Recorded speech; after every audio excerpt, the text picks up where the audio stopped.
It was November 1st in the year 1512 that the ceiling of the Sistine Chapel in Rome, one of Italian artist Michelangelo's finest works, is exhibited to the public for the first time.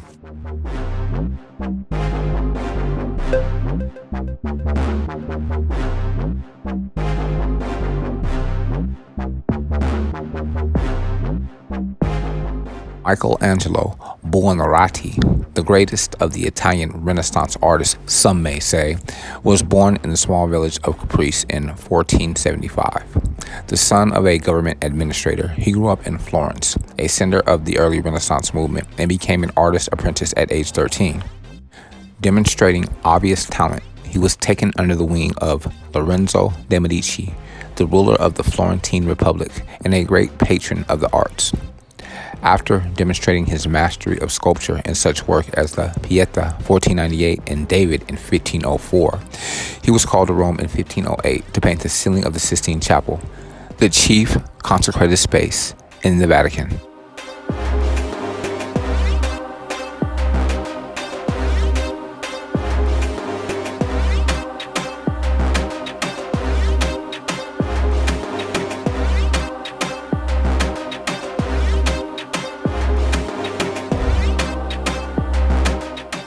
Michelangelo's epic ceiling frescoes, which took several years to complete, are among his most memorable works. Central in a complex system of decoration featuring numerous figures are 9 panels devoted to biblical world history. The most famous of these is the creation of Adam, a painting in which the arms of God and Adam are stretching towards each other. In 1512, Michelangelo completed the work. After 15 years as an architect in Florence, Michelangelo returned to Rome in 1534, where he would work and live for the rest of his life. That year saw his painting of the Last Judgment on the wall above the altar in the Sistine Chapel for Pope Paul III. The massive painting depicts Christ's damnation of sinners and blessing of the virtuous and is regarded as a masterpiece of early mannerism.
Michelangelo worked until his continuance of eternity in 1564 at the age of 88.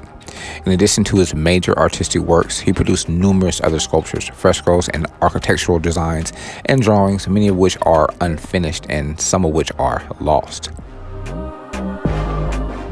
In his lifetime, he was celebrated as Europe's greatest living artist, and today he is held up as one of the greatest artists of all time, as exalted in the visual arts as William Shakespeare is in literature, or Ludwig van Beethoven is in music.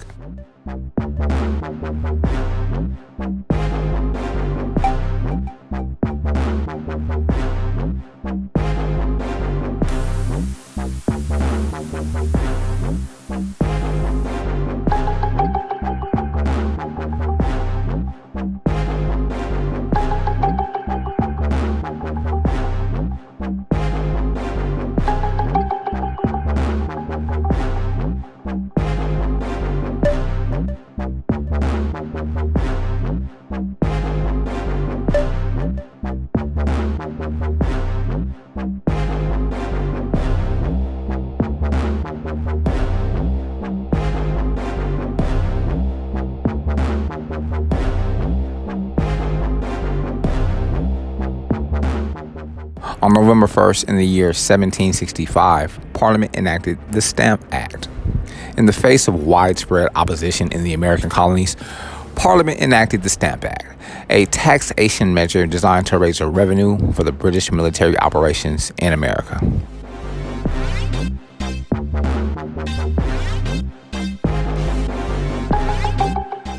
Defense of the American colonies in the French and Indian War, which lasted from 1754 to 1763, and Pontiac's Rebellion, which also lasted from 1763 to 1764, were costly affairs for Great Britain, and Prime Minister George Grenville hoped to recover some of these costs by taxing the colonists. In 1764, the Sugar Act was enacted, putting a high duty on refined sugar. Although resented, the Sugar Act tax was hidden in the cost of import duties, and most colonists accepted it. The Stamp Act, however, was a direct tax on the colonists and led to an uproar in America over an issue that was to be a major cause of the Revolution: taxation without representation.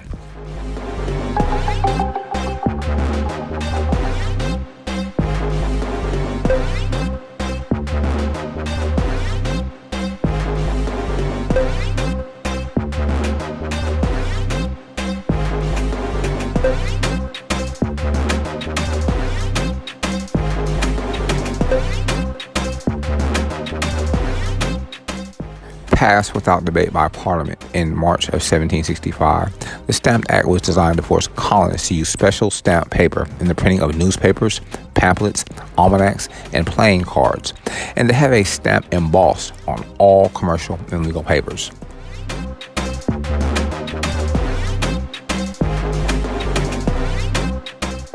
The stamp itself displayed an image of a Tudor rose framed by the word America and the French phrase "Honi soit qui mal y pense," shame to him who thinks evil of it.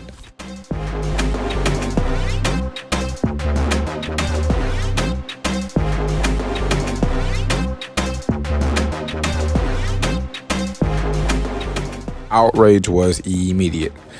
Massachusetts politician Samuel Adams organized the Secret Sons of Liberty organization to plan protests against the measure, and the Virginia legislature and other colonial assemblies passed resolutions opposing the act. In October, 9 colonies sent representatives to New York to attend a Stamp Act Congress, where resolutions of rights and grievances were framed and sent to Parliament and King George III.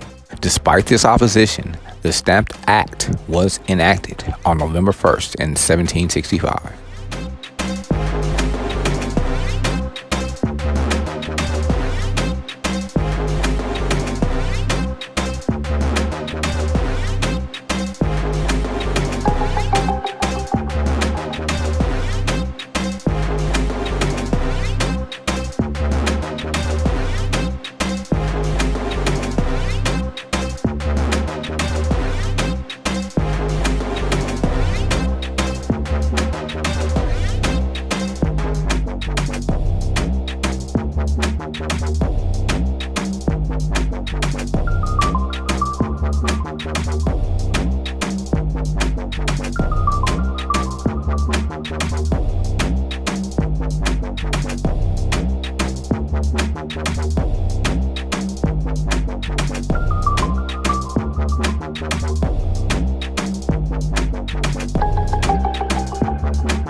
The colonists greeted the arrival of the stamps with violence and economic retaliation. The general boycott of the British goods began, and the Sons of Liberty staged attacks on the custom houses and home of tax collectors in Boston. After months of protests and economic turmoil, and an appeal by Benjamin Franklin before the British House of Commons, Parliament voted to repeal the Stamp Act in March of 1766. However, the same day, Parliament passed the Declaratory Acts, asserting that the British government had free and total legislative power over the colonies. Parliament would again attempt to force unpopular taxation measures on the American colonies in the late 1760s, leading to a steady deterioration in British-American relations that culminated in the outbreak of the American Revolution in 1775.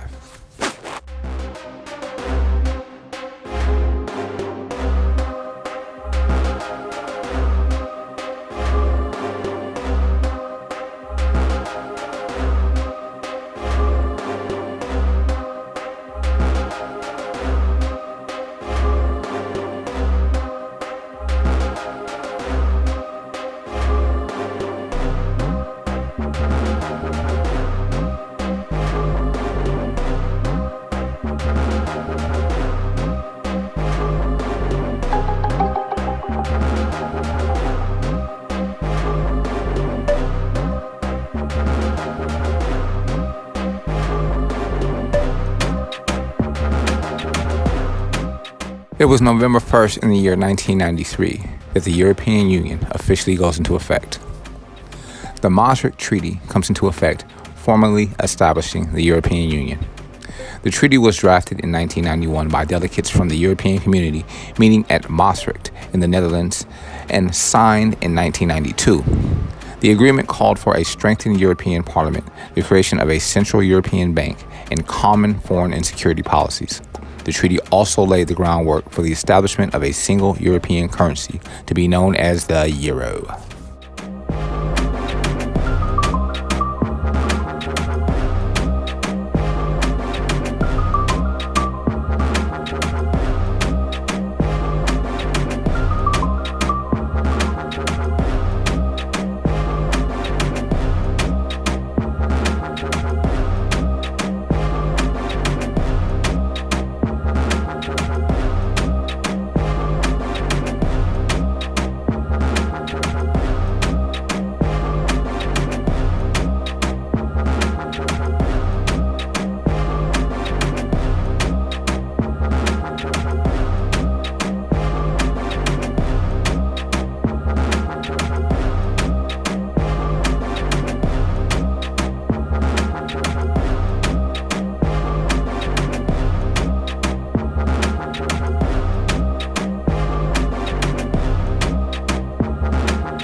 By 1993, 12 nations had ratified the Maastricht Treaty on European Union: Great Britain, France, Germany, the Irish Republic, Spain, Portugal, Italy, Greece, Denmark, Luxembourg, Belgium, and the Netherlands.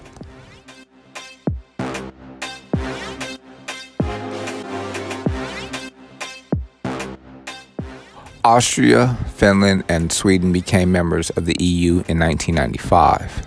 After suffering through centuries of bloody conflict, the nations of Western Europe were finally united in the spirit of economic cooperation. In 2016, what became known as Brexit, the United Kingdom voted to leave the European Union.